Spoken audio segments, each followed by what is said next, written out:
Welcome to the Lavender Ink and Diálogos reading. I got five people reading 4 new books. We're launching, these are 2 books of translation and 2 books by individual poets. Is everybody here, Carrie and Amanda? Yes, we're here. Oh, okay, you're over there, okay. All right, so actually, Mark, you want to lead off? You look like you're ready. So let's shoot for 10 minutes and then we'll make up for my stalling at the beginning. Sorry, I just didn't notice the time.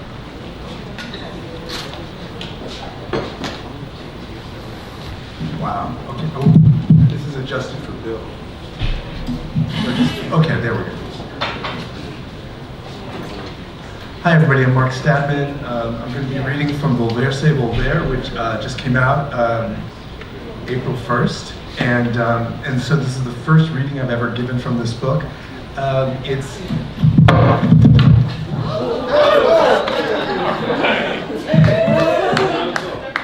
Okay. Now... All right, take it 2. So Volverse, Volver is I moved with my wife to southern Mexico in 2016. Became a citizen, so I'm a dual citizen of the U.S. and Mexico. I have one president that I really love. You can guess. I wrote, so this is the 3rd book of poems that deals with the move to Mexico, life in Mexico.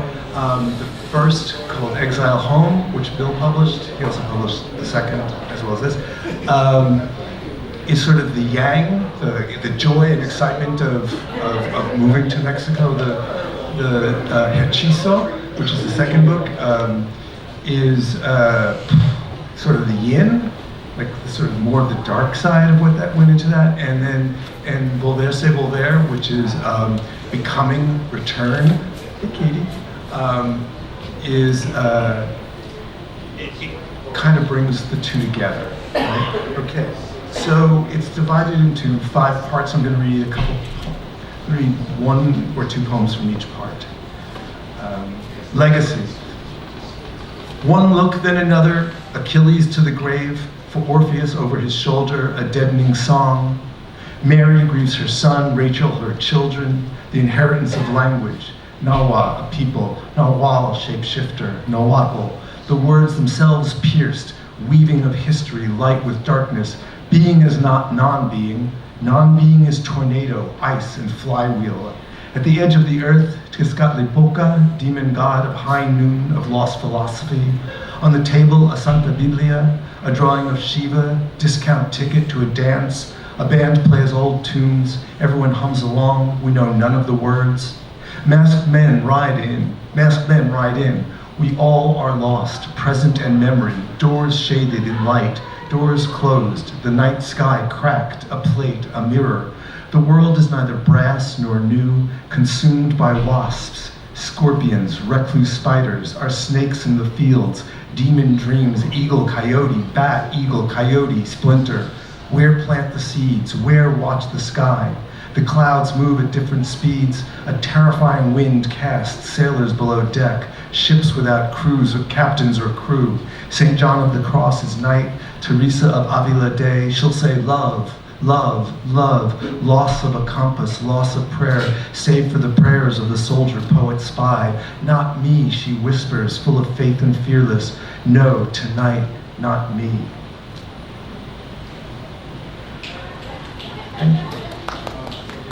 Volverse, Volver, which is the title poem, and it's dedicated to my wife Catherine, who wasn't able to make it this year, and she sends her regards to all of you. Volverse, Volver. In these days and those ecstatic, we surrounded amid flying leaves, flying flowers, a million moths, mariposas, we decide sleep, decide wake. It's time or it isn't, all the mixed heaven, diabolic encounters.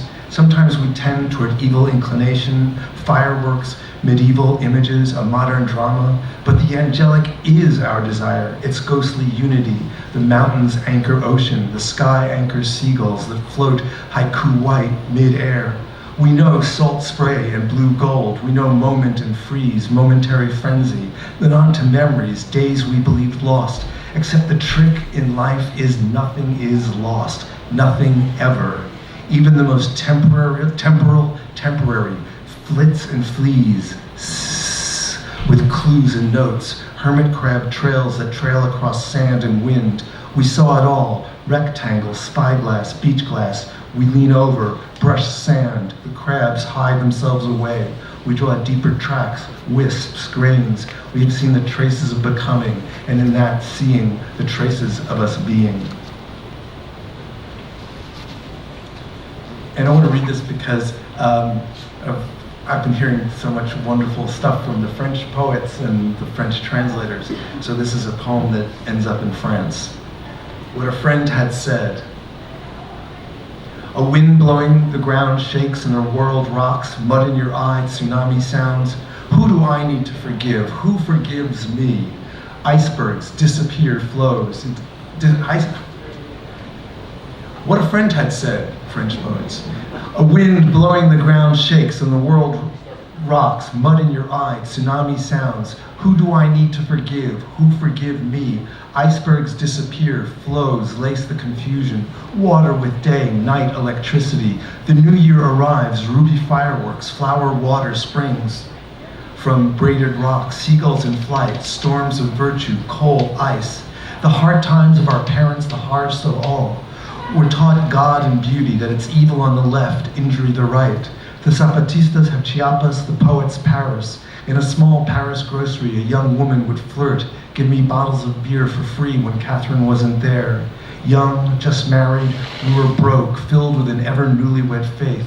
Catherine would wait in our borrowed apartment until I came back. Then bottles raised high, we'd toast the Paris night, the Paris sky, toast the city overrun with luminous beer flirtation.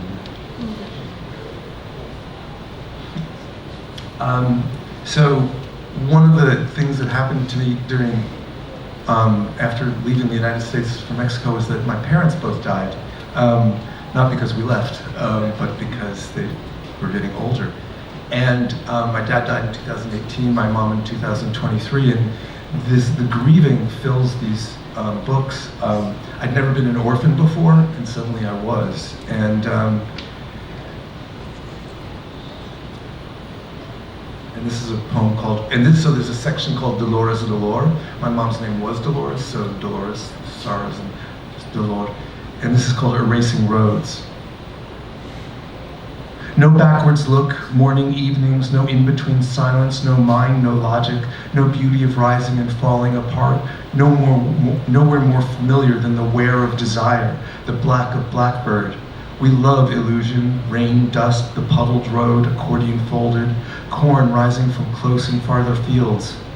My father would have loved this, my mother less so, though I see her watching while he speaks with one campesino after another, wondering which story he'll tell. It will depend on what's on his mind today. My mind buzzes heavenly questions. My mom, my dad, we're watching mountains, and my dad is at it, putting the story together. My mother says, my tears will turn to milk and honey. My dad says, you won't believe what that man said. And we lost David Shapiro last year.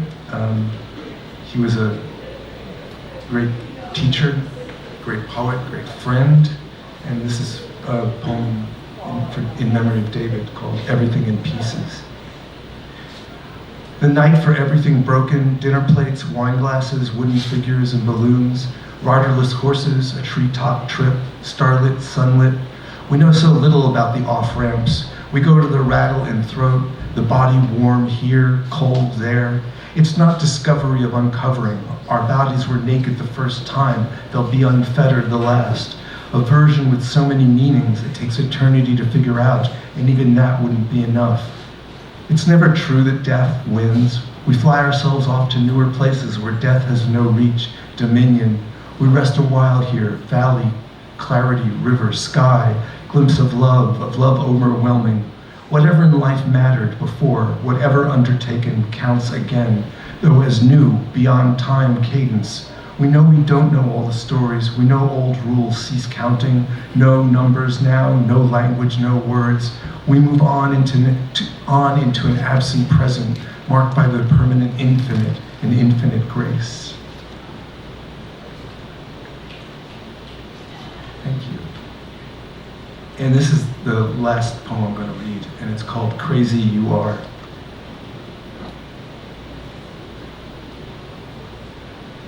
I say, for you, the craziness growing, yellow flowers, Buena Vista, all those nations under gods, one goat, two goats, a field full of stones, orchids, orchards, eclipse of suns, moons, eclipses and twilights, a night of fire. That's how craziness will burn, like fields not burning, like lies not burning, burns, infinite burns, slow, relieving, renewing, comic relief of begging dogs, of roosters that crow 3 times. What's next?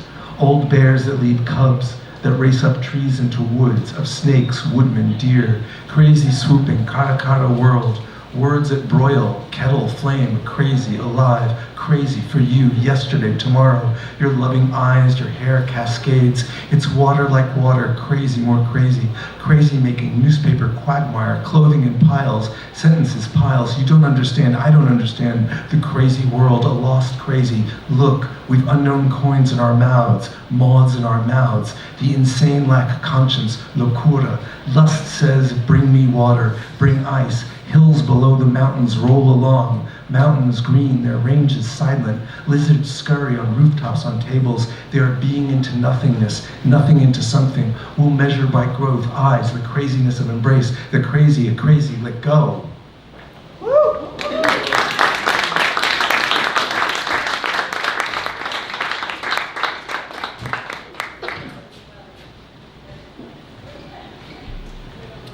Mark Statman, y'all, who does a weekly Substack called Poet in Mexico. Twice weekly. That's a stunning thing, but Substack called Poet in Mexico. Check it out. In fact, it features me this week. And 2 more expats coming up to read in one slot, Carrie, Chappell, Amanda Murphy, Parisians, who have translated the prolific and pretty famous French poet Sandra Moussempès. First full-length translation of her work. And I'm not sure what they're going to present, but I'm sure it'll be fun.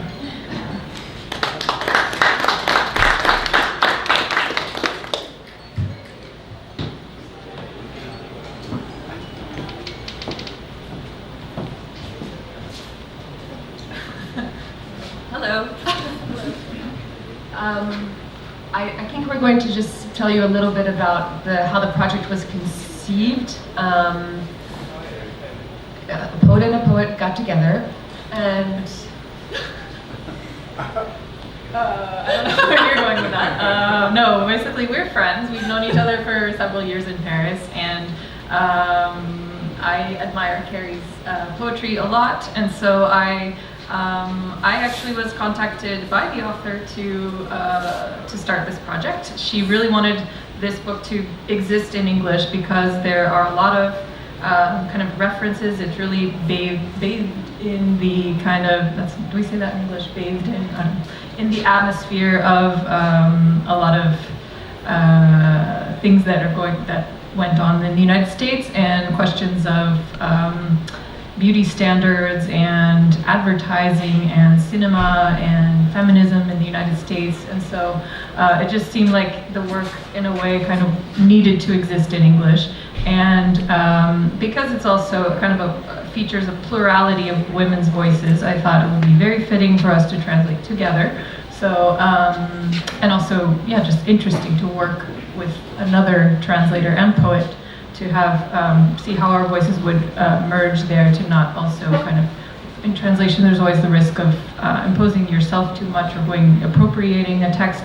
So being too, kind of safeguards that, I guess, a little bit against that. So, do you have anything else to add? I think that was pretty good. Okay. We're just going to share a few. It's actually a bilingual edition. I don't know if Bill said that. We were very pleased because we like French, and we both have very precarious relationships with the United States at this moment. But since our departure, Amanda a little bit before me, and that was, I think, another thing that helped us go back. Sometimes books help you go back to where you were and have another way of seeing it, and that's sort of been a lesson I've been feeling from a lot of artists this year. We're going to do a poem, sort of alternate.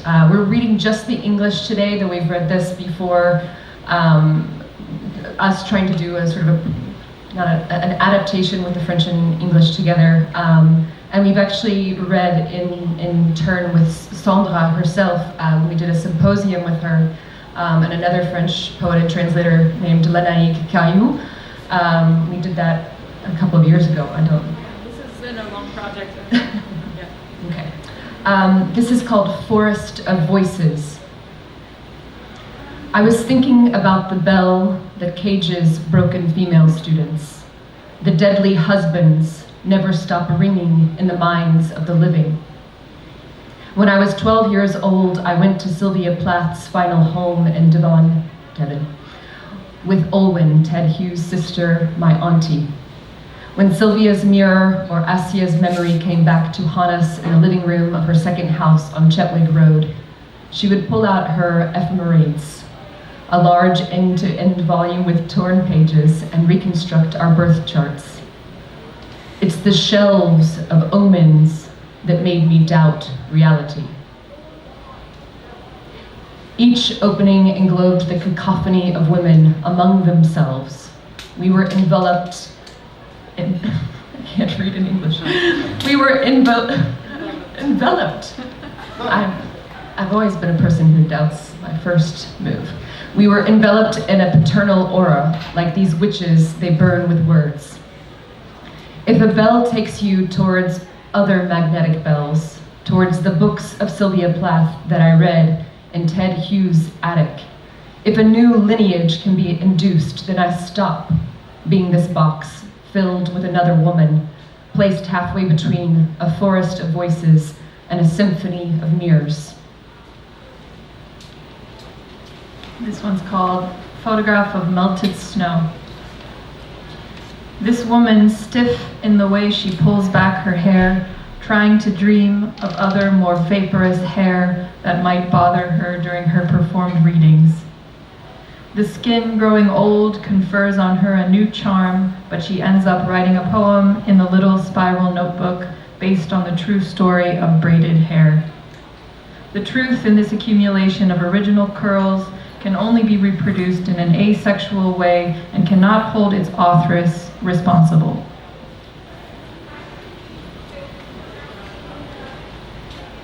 I'm going to read to this side. There's a series, well, it's not a series, they're scattered throughout of a lot of untitled poems, and this is something that Sandra, I think, has done collection to collection, and so this is one of them. I am a thought, tuberous flower, but not just any flower. It's up to you to become less you and bringing yourself forth as a stem. Dragging into your bed a raft full of splintered thoughts cast to the sea, then rescued from the water. The same thoughts gather together on a coral reef with the story of cool girls who catch clusters of red clouds. So I serve a sizable meal to one of them and lift my scaly thoughts, singing, "What happens is made for you. What happens is made for you." Behind the mountain is a giant face of a man, dusted with time. I'm going to kiss his giant lips. A voice falls backwards into a violet puddle that mingles with twilight. What do you want? to be a thought or a treading ground for decomposing sirens. Drink this drink. It's a potion of intensive thoughts you were told to get rid of. And this is another untitled one. I remember at 6 years old, my thick black eyelashes that I soaked in hydrogen peroxide to lessen. The anger of the young girls at the pool calling me a whore who wears makeup, the logic of the escalation. Or perhaps the socio-emotional structure of the confrontation in order for a poem to have breath decades later.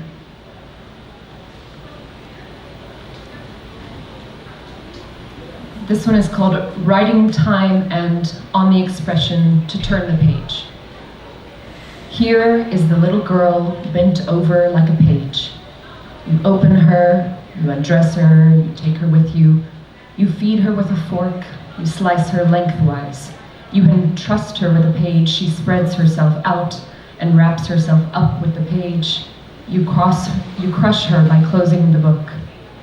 In theory, she is not dead, yet she unfolds herself with words. The house of liquid sentences is her main address.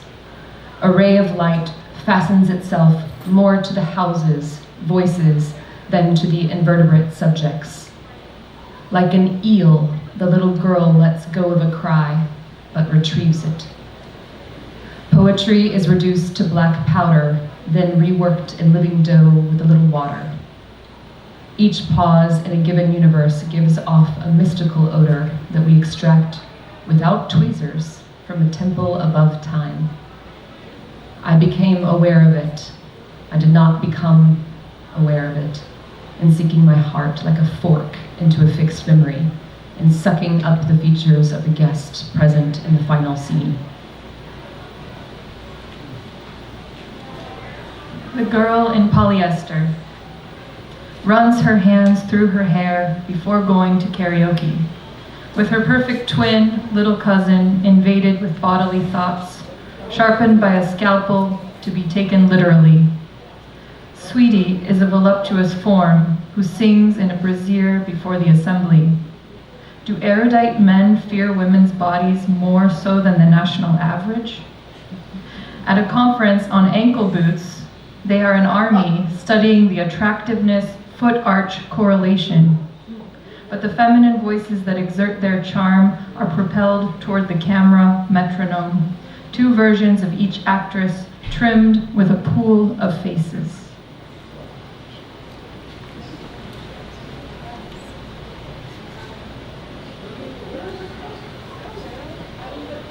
This one we're going to be reading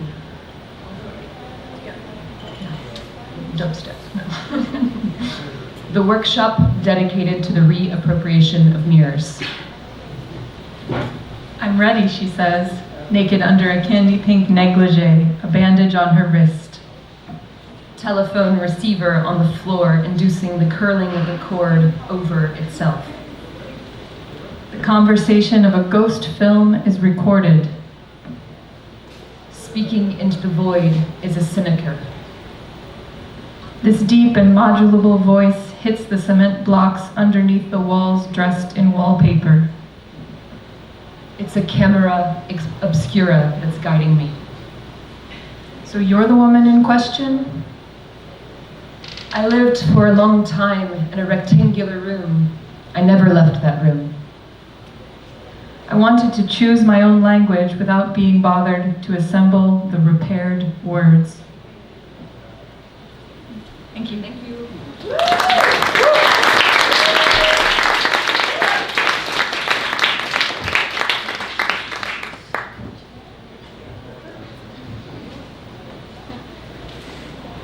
That was very cool.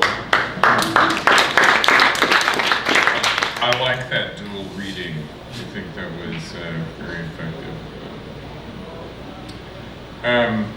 Courtney Bush is quite a phenomenon. She's a great artist. It says so on her website. She was one of the 5 winners of the 2022 National Poetry Series for her first book, I Love Information. And we were lucky enough to grab her second book, which is called A Movie. She's a poet and a filmmaker, and God knows what else. But this book kind of combines those two passions, I think. And Courtney.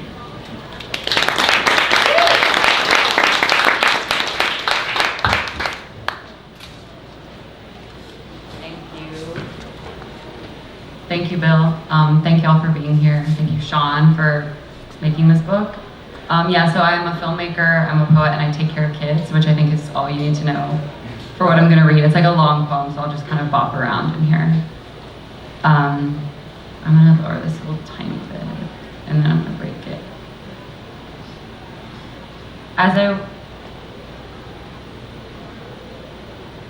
Just timing myself. As I waited in the dark theater for The Secret Life of Pets 2 to begin, my arm brushed against the soft forearm of the woman beside me. The 7th floor theater at Regal Court Street was packed on the hottest day of Brooklyn summer. My edible kicked in during the first trailer. I traced a heart in the sweat on my large Diet Coke.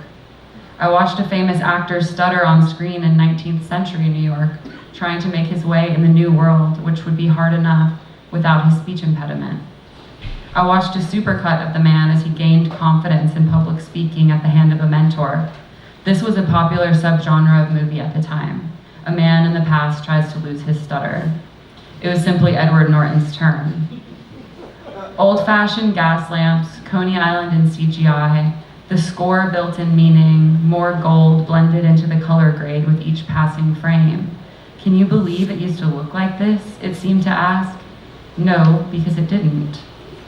A woman with a tiny waist and billowing skirt, like the skirts through a window in a Frank O'Hara poem, waited for Edward Norton on the Brooklyn Bridge. We're told the movie will be out in time for Thanksgiving. The woman beside me swallowed for a moment, and the darkness between trailers said with calm disgust, they just wanted to make a movie.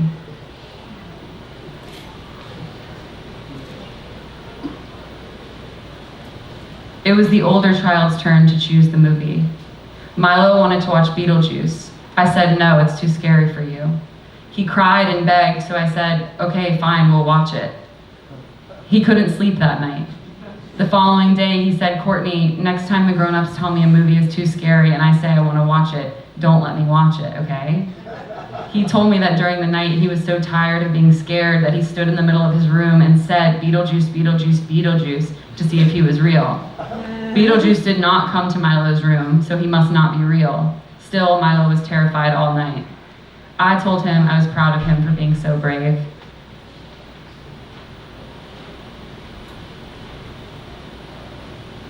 I want to make a movie about an occult baseball coach speaking Latin in the dugout to a writhing snake.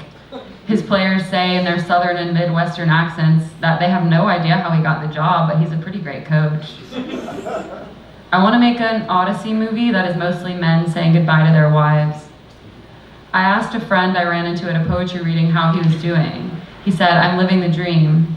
I said that was great to hear and asked him what the dream he was living was like. He just told me what movies he had been watching. Bergman Island, Irma Vep.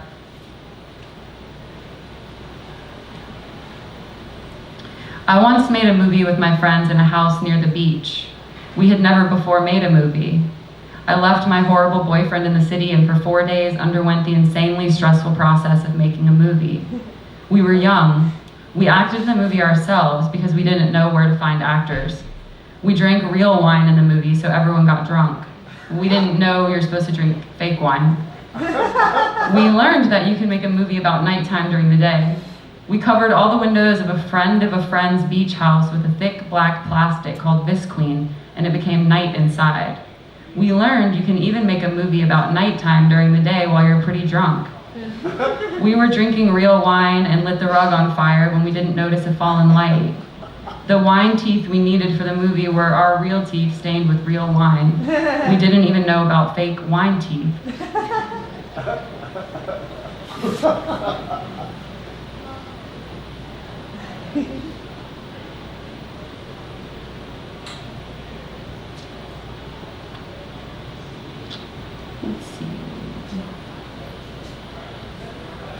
One day when I got to work, Milo told me he makes movies too.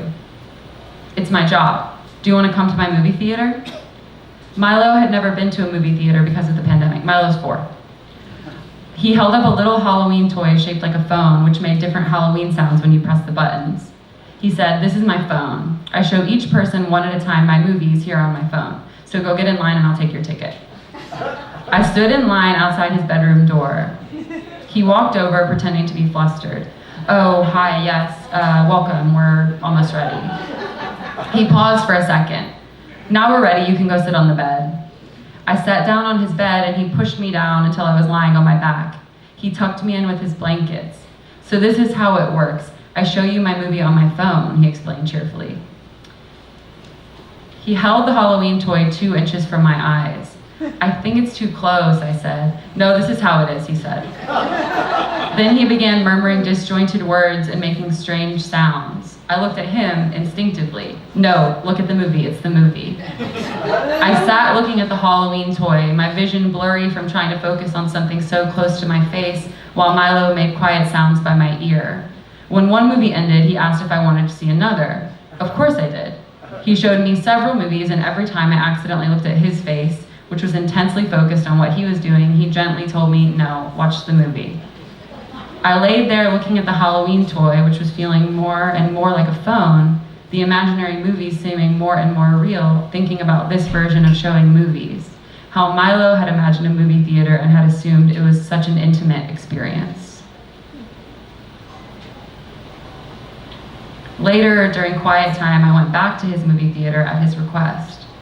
This time the line was much longer. He had to show several other pretend people his movies. I waited at the door while he pretended to show other people several films. He told me when it was finally my turn that he was a little frustrated about how popular his movies had become. "There are so many people now. It used to just be me and you."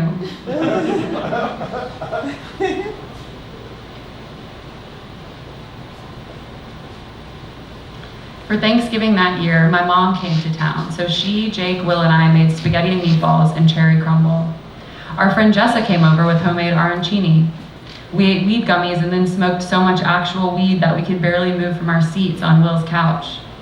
Somehow, by an act of God, we realized we wanted to watch Shrek. My mom said she had never seen Shrek. I screamed like a woman in a horror movie. How was that possible? We put it on. Watching Shrek on this night was one of the most beautiful experiences of my life.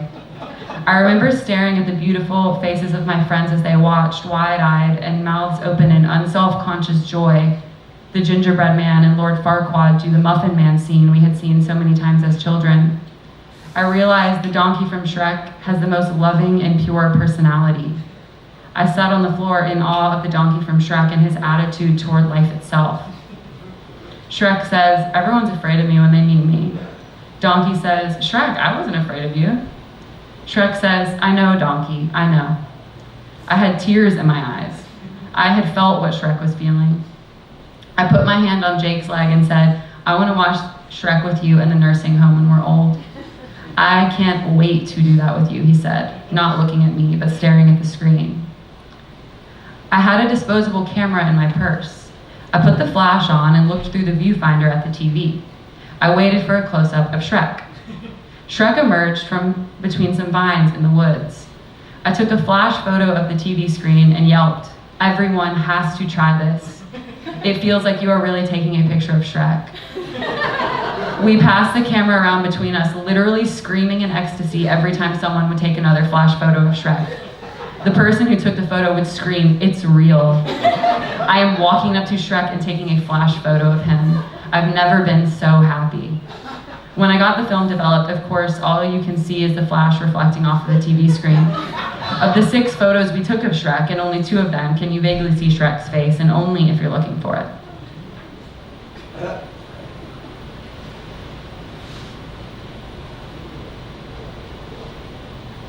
I made pasta with peas and squash and cream and ate it quickly. I walked to BAM at 6:30 to see a movie because I love the main actress, who was also in It Follows, a movie I love. I wanted to see a serial killer movie directed by a woman. As I walked, I Googled the writer. As I walked, I talked to my mom about how I wasn't sure I wanted to make movies anymore. But when I sat down with my Diet Coke alone in the 6th row and the screen lit up, I felt the way I always feel when the screen lights up. The bright life is what Dante called life outside of the inferno, the life he left behind. The bright life, I always think a movie is the bright life, and I always want to make a movie. Thank you.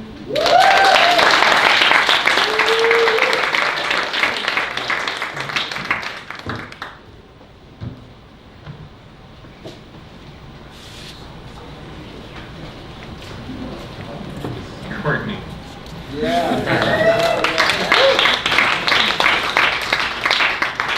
So my next reader is Indran Amirthanayagam. I'm not going to tell you how long it took me to learn to pronounce his name. I did learn it. And he is a prolific poet and translator. He speaks about 10 languages and translates a lot of poetry from Spanish. He also writes in Spanish, gets other people to translate his Spanish poems into English. He also writes in English and gets other people to translate his English poems into Spanish. But anyway, tonight he's reading from our new release by a relatively young Mexican poet, Kenia Cano. And this book is called Animal for the Eyes. And Indran.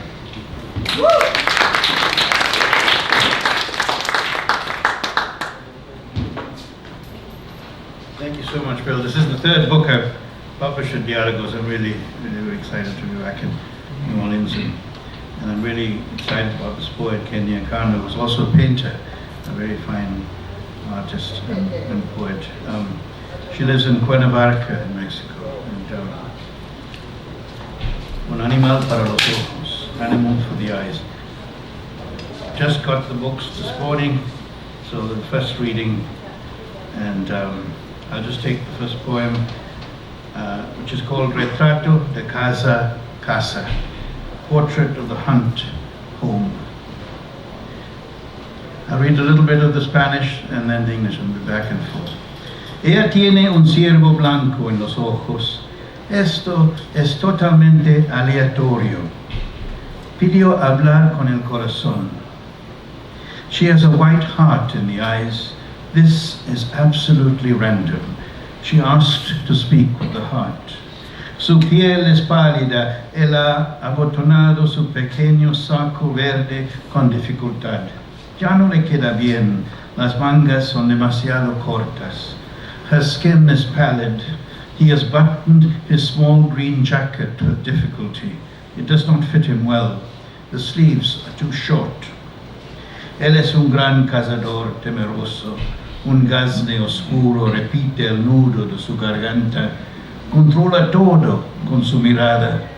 Las líneas se agolpan en su ceño y el huerto sin juicio entrega a la presa generosa. He is a great yet fearful hunter. A dark tie repeats the knot of his throat, controls everything with its look.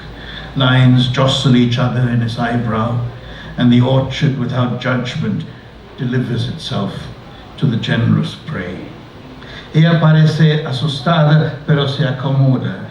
Cuando crezca será una seductora vulnerable. She seems frightened, but she adjusts herself.